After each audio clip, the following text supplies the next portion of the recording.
Good evening, everyone. My name is Austin Dacey, and I'm the founder and director of the Impossible Music Sessions, which is a not-for-profit project which has the unlikely concept of bringing to the stage singers, musicians, and composers who cannot appear. Cannot appear because someone somewhere doesn't want their music to be heard. We launched in 2010, and this is our 5th Impossible Music Session. You were just introduced to the subject of Impossible Music Session 5, a young man by the name of Arya Aramnejad.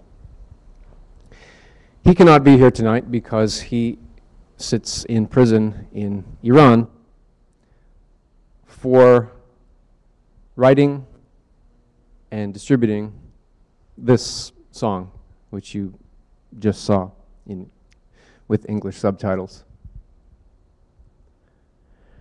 Now, this Impossible Music Session is especially noteworthy and difficult because his basic security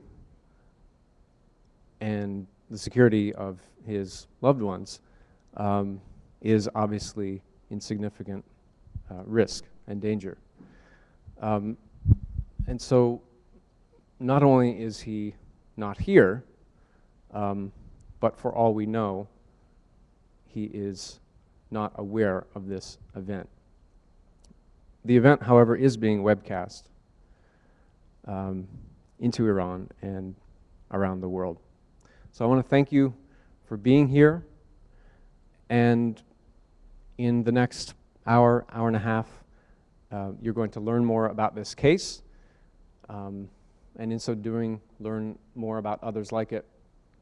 We're going to speak with an activist, I hope, who is in Spain at the moment. We're going to try to get her on the phone. And we'll also be hearing a musical tribute by a New York group to the music of Arya.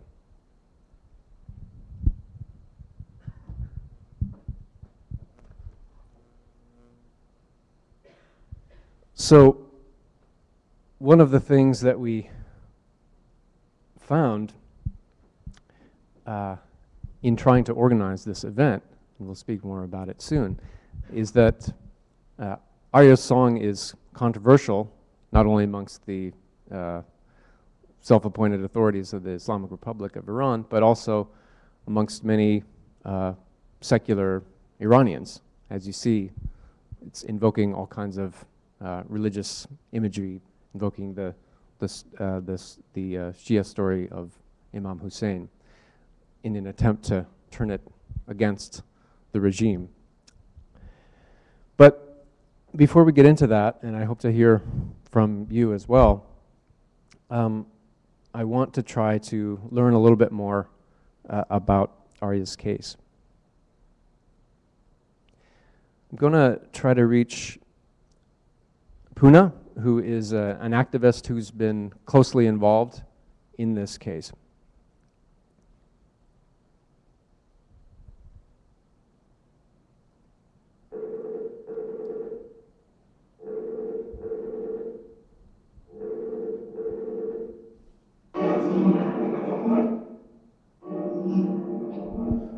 Puna? Hello? Yes, can you hear us?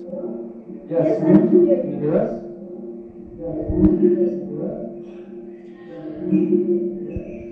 Where are you? Where are you?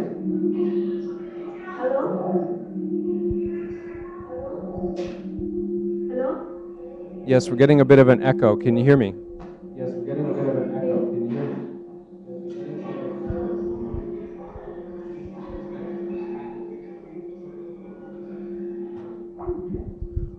Will, do you think that's in our system? Will, do you think that's in our system? Will, do you think that's in our system?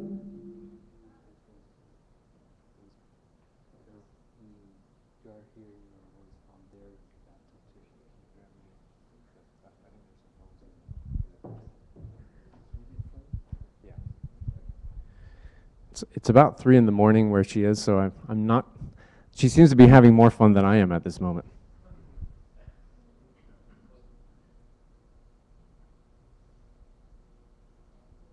I met Puna through FreeMuse, the World Forum on Music and Censorship, which is a Copenhagen-based human rights group, the only human rights group in the world, in fact, dedicated to the human rights of musicians and composers. So for over 10 years, they have created a network of artists at risk. They've documented abuses, and in some cases campaigned on behalf of individual artists. And in fact, today, March 3rd, has been designated over the last several years by FreeMuse as Music Freedom Day, a day for a global commemoration, celebration, and activism on issues of music freedom. And so today, earlier today, around the world, there were events, concerts in Amman, Jordan, in Peshawar, across Europe, and elsewhere.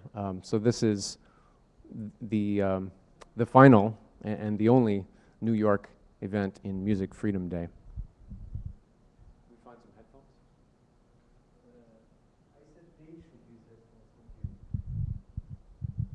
She needs them. Yeah.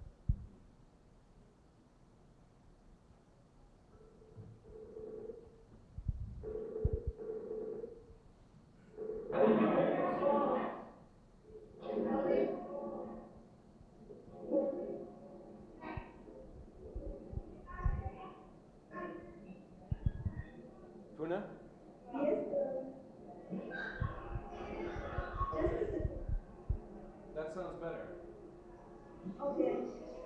I was going also to suggest that, if you call me in 5 minutes, I will be in the car. I will now jump in the car and then it will be the phone connection. I think we're gonna try with what we have. Okay. Sorry? We're gonna try with what we have. What time is it there? It's 1:35. So, if you can, you've been closely involved in this case, and I wanted to ask Yes. you, how is it that Arya came to be in prison today? How did he run afoul of the government? What happened? After the massacre of the demonstrants in the day of Ashura, it was during the year of the last elections, Arya was discounted like this. And I think it's important to say that Ashura is a holiday for those who are religious in Iran. And it has been a day of grief for more than 1,000 years for Shias. So the Iranian government, who is a strong protector of the Shia, it killed its own citizens, and it became too hard to digest for the majority of the people. And in the song Ali Barkhiz, Arya asks Ali, who is the most important disciple in Shia, to rise up and help the people. So that was the reason he was arrested. So he was arrested originally in 2000. He was arrested originally in 2000. I can't hear you. He was arrested originally in 2010, yes? Yes. And what are his conditions right now? As we know, he's in the prison again now, and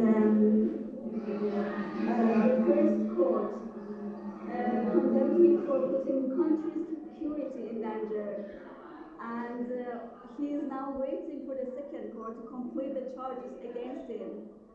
And I think it's important to mention that there are no lawyers representing Arya, because in the city where he lives in Babel, up in north of Iran, there have been none of the lawyers have been willing to take his case. And again, that is that the reasons in that many of the lawyers who have been taking cases for the political prisoners and political expensive. And he has to defend himself, and I think it just shows the inhumanity that the Iranian regime is operating under. And there are many prisoners in the same situation, who don't have any lawyers that can present them. What can people do, in your opinion, what could people do to help, if anything?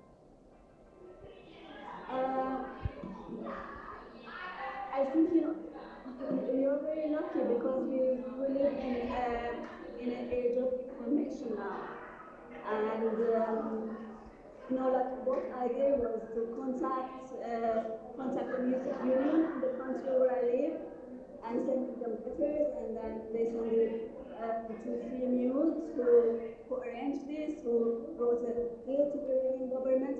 So just one person can actually do something. And we have all email addresses to our governments, to embassies, etc., etc. So we can get involved in this way, just by taking little steps. I want to thank you for your efforts, and I should say goodnight. I hope you get home safe, and thank you for being with us tonight. Thank you. Thank you very much. Have a good night.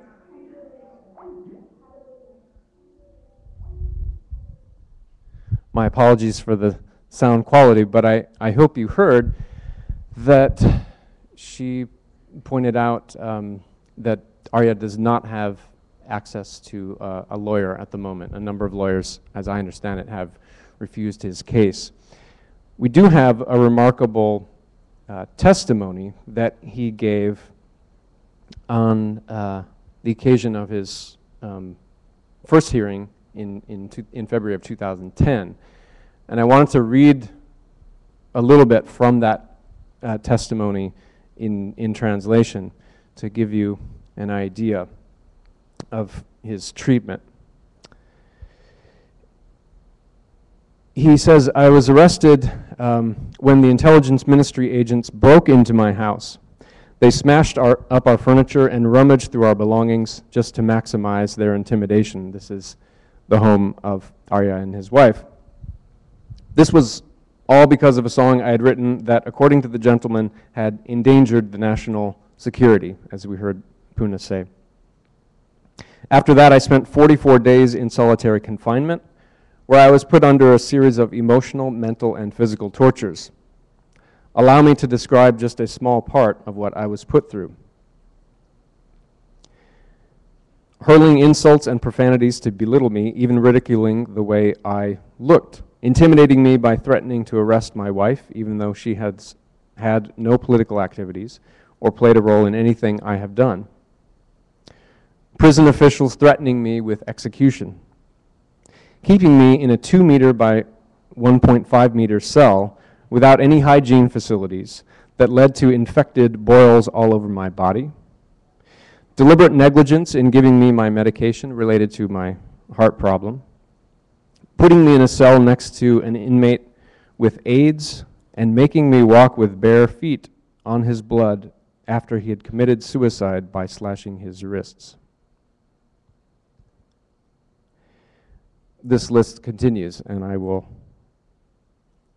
spare you from hearing the rest of it. This, he says, was just a small glimpse of what I went through during my detention. Now, last November, well after Arya had completed serving this sentence for peacefully producing some music, he was again arbitrarily taken into custody in his home, and as we just heard, it is being held without access to a lawyer. Free Muse has today, in recognition of Music Freedom Day, launched an international campaign on behalf of Arya, agitating for his release, beginning with an open letter to the supreme leader and the president of the country. And this event in some modest way, we hope will contribute to a campaign to raise awareness about this singer who, frankly, was not even very well known amongst many Iranians before these events. I wanted to introduce you next to a friend of mine and a sometime musical collaborator of mine, a native of Brooklyn, and the percussionist for an amazing fusion, I think I can say, band called Les Magnetic, whom I'd encourage you all to check out. And I contacted Dan and Les Magnetic when I was seeking musicians here to play tribute to Arya, and in particular to his song Ali Barkhiz. So I want to welcome at this time Dan Kurfürst. Dan?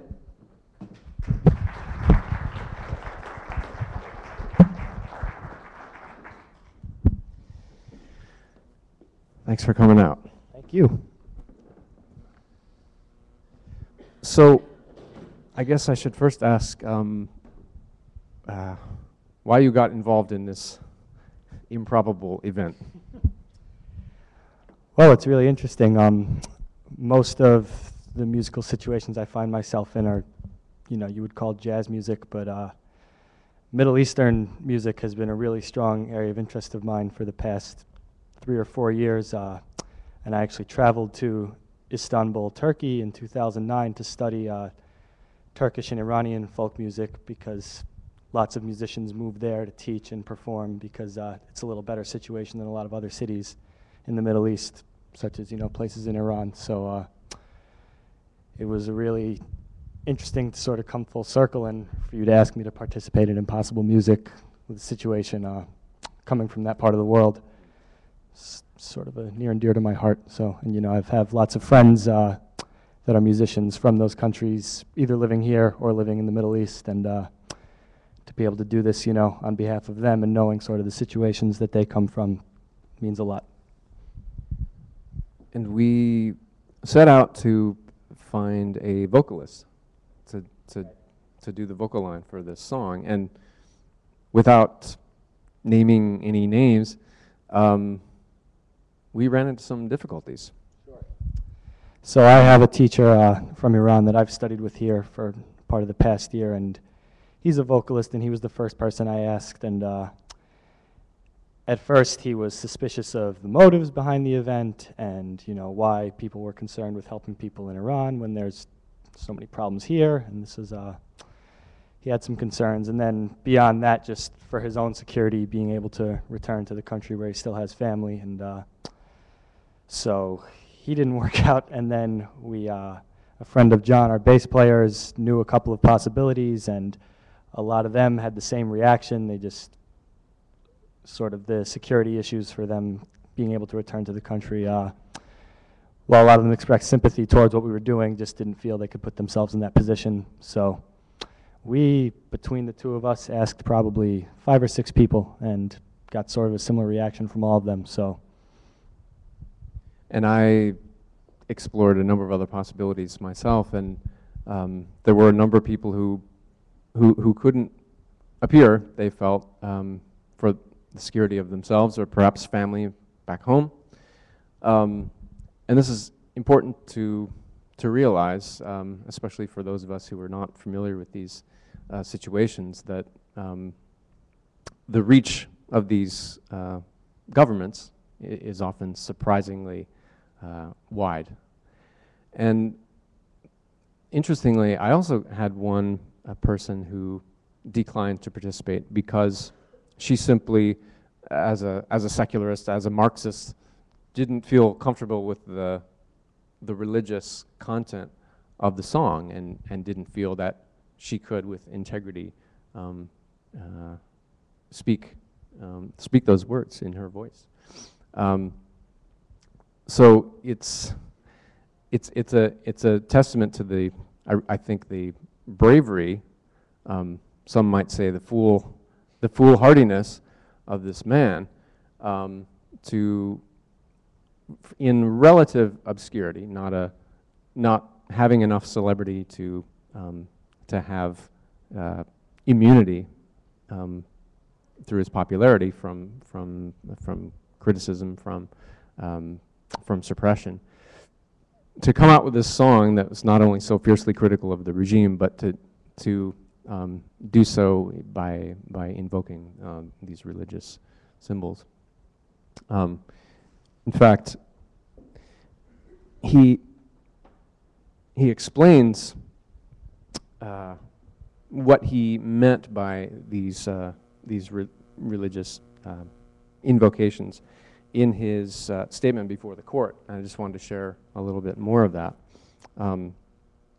He says, "I'm standing before you in this court so that the Almighty will be a witness before you and I, a witness to what is happening today to our beloved Iran and to its brave sons and daughters, so that upon the judgment day, when we are held accountable, those of us who stand proud and those of us who hold our heads down will remember that such is destiny.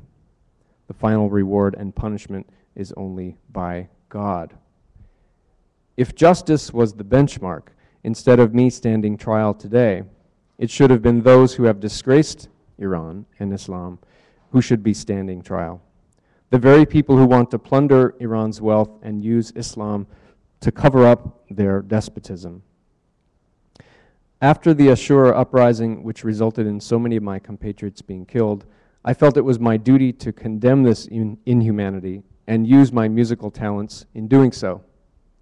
I wrote and composed a song which became known as Ali Rise Up. The content of this song is to do with the exploitation of God, the Quran, and the Imams by a bunch of imposters to achieve their demonic goals. In this song, I asked the Imams for help in uprooting lies and hypocrisy. Is it not strange that in these days, to ask the Imams for help in battling against evil is considered a crime in our country? Imam Hussein was martyred for good to triumph against evil. So, should we not expect the same from his followers? Or are we just supposed to ceremoniously beat our heads and beat up our chests and pretend we despise tyrants and despots? Those who make out that they are Muslim these days themselves disregard the most basic teachings. They easily lie to a nation of 70 million and make false promises and feign that they want to glorify Iran and Islam. Iran and Islam are both much grander than having the need for such claimants. So, Arya's words, we won't be able to hear them sung tonight, but we wanted to hear what you made of his music. So, without further ado, I'll leave the microphone in the center stage, where the man of the hour will not appear, and we will invite up Less Magnetic. Gentlemen?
less magnetic.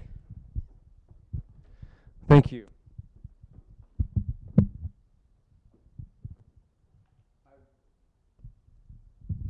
I wanted to bring the audience in at this time, and anyone, and ask if you had questions or comments.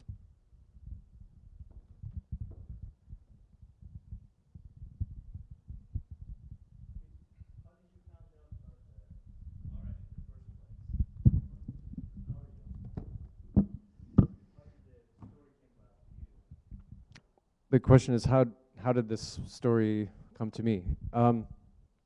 It was through Free Muse, this network for artists who are at risk. And through Free Muse, which has contacts and stringers, journalists, reporters, activists in most countries, this story came out. It's also been written about in some blogs, but as my friend was just saying, unfortunately the case is not very widely discussed. It's certainly not widely known here in the US, and so one of the reasons why I felt it was important to do this tonight is to change that. Yes, that was your question.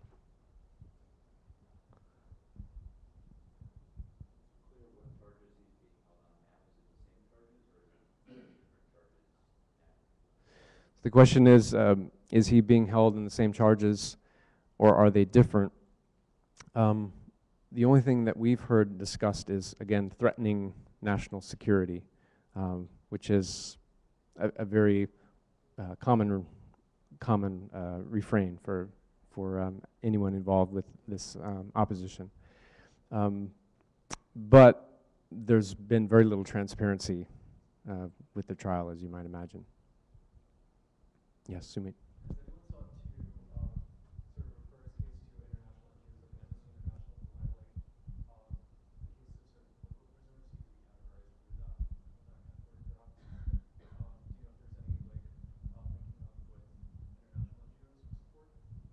So the question is there a link with international NGOs such as Amnesty International who could raise his status? We are talking about his case with Amnesty, and certainly do believe that he deserves to be called a prisoner of conscience.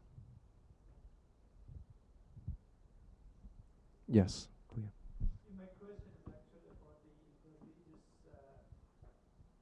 tone of his music, and your background is secular, so how did you feel about it? And you were talking about a couple of your friends who had some issues about that, so elaborate on that, and we'll talk about your own experience and how do you feel about it.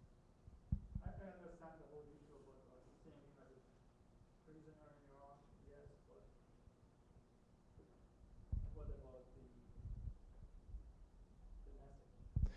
So the question is, from a kind friend of mine, how do I feel about the religious content of the music? And I'll respectfully say it doesn't matter how I feel. I am not a religious person. I'm formerly a Christian, so I guess you could say I'm a Christian atheist.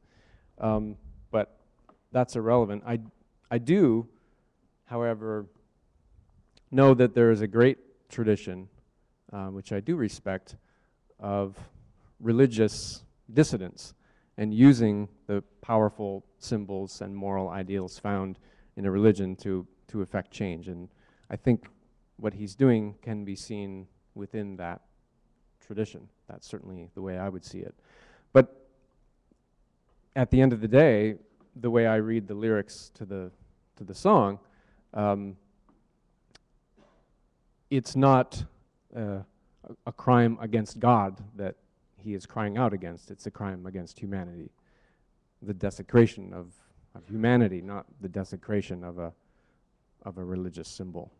And that is certainly something that I, as a secular person of conscience, can resonate to. Other thoughts? Yes.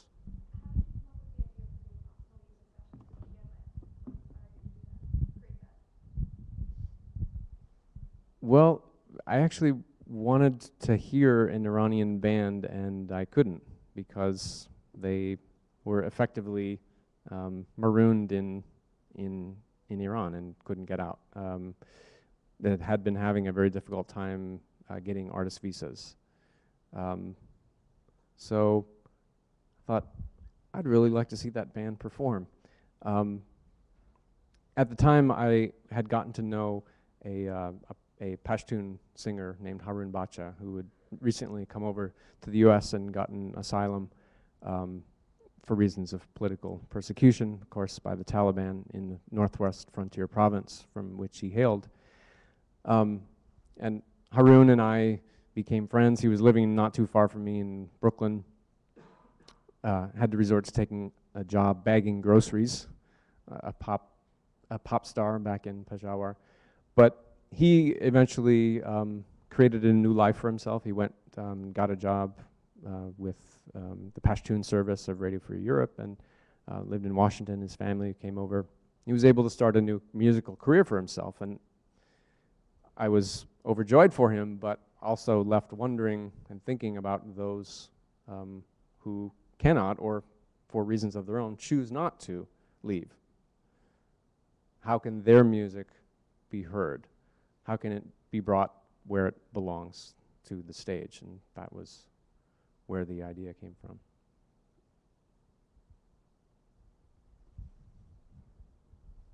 Yes? How do you think people who are more remote physically from Iran can help this case?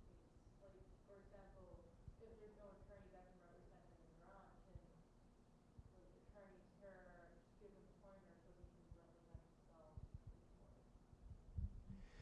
So at the moment, to my understanding, there's no direct contact with Arya except through his wife. And so perhaps by that indirect means, people can offer their support. But probably the most important thing and the most responsible thing people can do, the safest thing people could do, would be if you have a voice, to use it. If you have a venue, if you have a publication, if you blog somewhere, if you yourself are a musician and have community of people like mine, you can talk about this case. I encourage you to log on to freemuse.org and you can read about the campaign that's been launched on behalf of Arya. And you can certainly, if you have relationships with groups like Amnesty or other human rights groups that should take this case on, you can certainly encourage them as part of their constituency. If you have special expertise in these areas, then by all means, we need it. So do volunteer it. Others?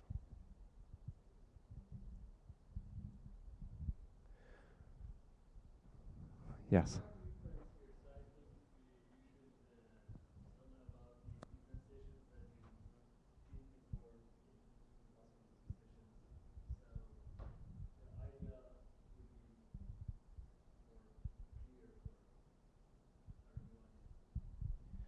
Well, I do want to encourage anyone who is a part of our internet audience,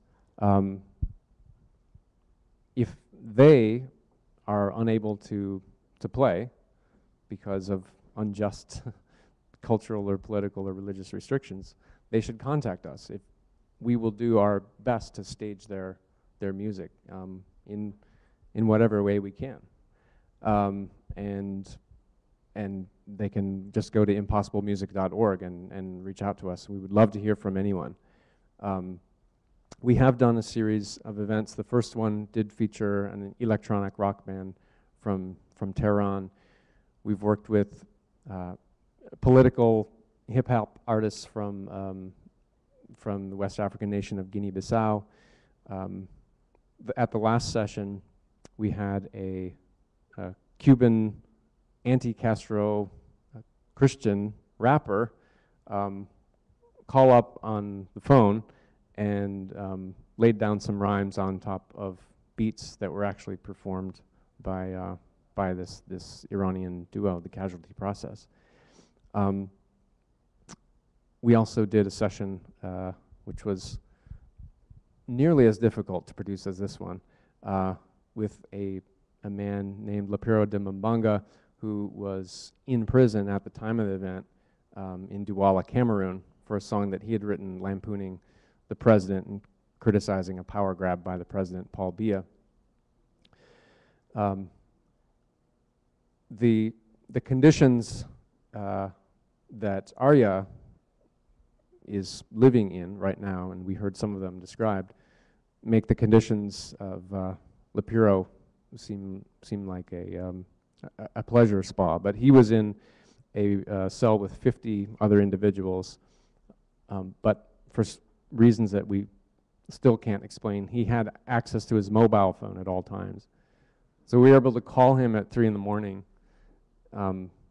He declined to sing his song because he didn't want to wake up his 50 cellmates, but he did listen to a wonderful band from Boston that performed an interpretation of it, and then he responded, and we got to know him over the phone. I'm happy to say that Lapiro de Mbanga is a free man today and is making more noise and more trouble for Paul Biya, which is exactly what he should be doing. And we do hope for the day, and we'll work for the day when Arya Aramnejad will be free as well.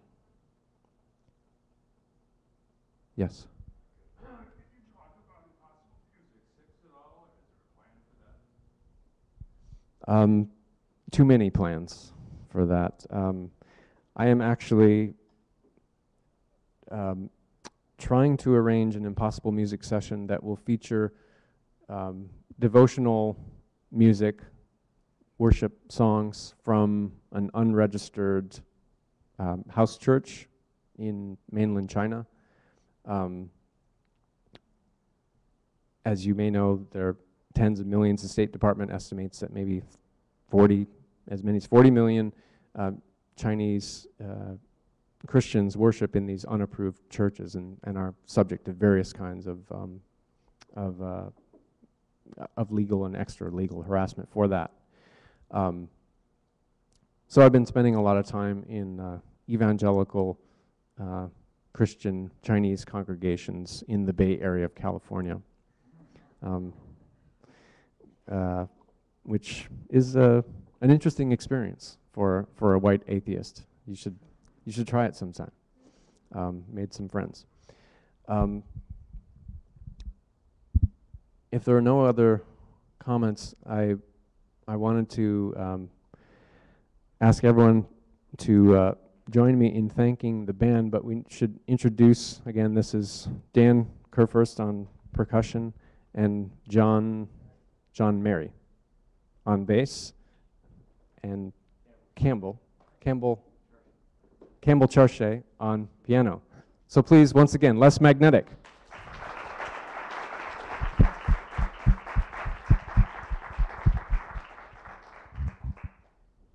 And I want to leave the last word and last sound to our featured artist tonight. And this is a fitting song. It's a song of freedom.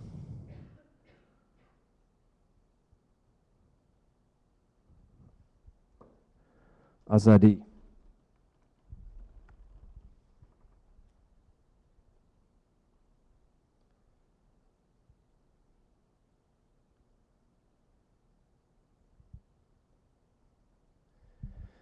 So I want to thank you all for coming and encourage you to sign up on our mailing list. Come talk to me if you're interested in future events and about how you can get involved in the campaign. I want to encourage you, everyone out there, to keep making the music you can and the music you cannot. And this is the sound of Arya Aramnejad not performing.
Thanks, everyone.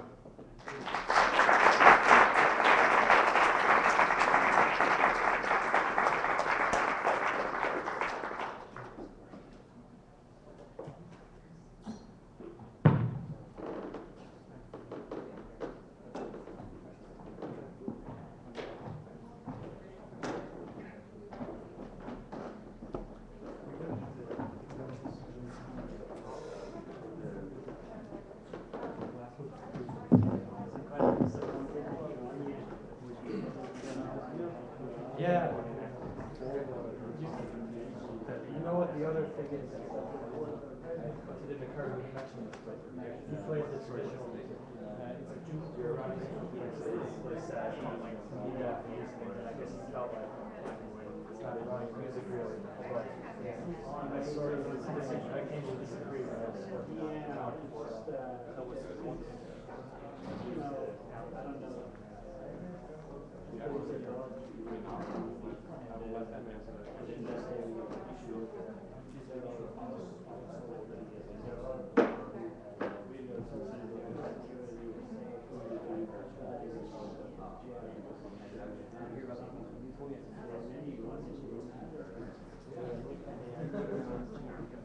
Right.